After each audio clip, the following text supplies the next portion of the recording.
If he said, eat my flesh, and we learn from John 1:1, he's the Word made flesh, John 1:14, then Peter seemed to grab it. Peter grabbed it. Now, the Lord observed that many people had walked away from him when he talked about these things.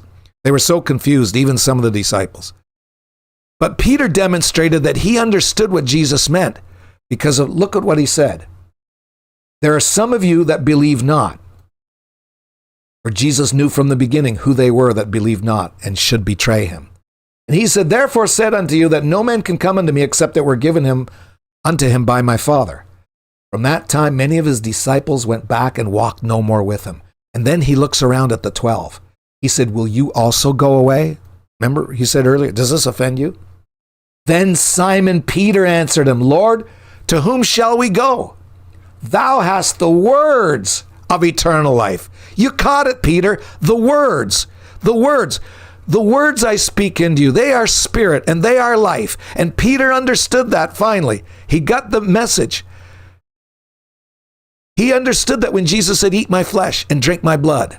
And then Jesus explained, the flesh profits nothing. It's the words that I speak unto you. They're spirit and they're truth. He understood that you've got to believe. So he explained it all out.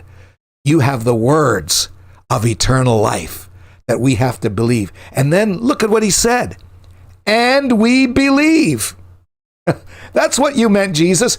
Eating your flesh. You're the Word made flesh. You were talking about the words that you would speak about your dying, because he's talking about blood here, shed blood, bread. That was all mentioned at the communion supper, the Last Supper. We believe those words that give eternal life. We believe them. We're consuming them. We're going to eat them. And we are sure that thou art that Christ, the Son of the living God. And that's the exact thing that Peter mentioned in Matthew chapter 16. Whom do men say that I am? Who do you say that I am? You're the Son of the living God. And Peter was remarked again by Jesus in Matthew 16. Flesh and blood didn't tell you this, Peter, but my Father which is in heaven. He had the same idea way back in John 6, 10 chapters earlier. Christ's words that they had to believe would offer them eternal life. So he questioned why he would ever want to forsake Jesus. He said, we're not going to forsake you. Now, we don't get any more insight from this text in John chapter 6 about the bread and the wine.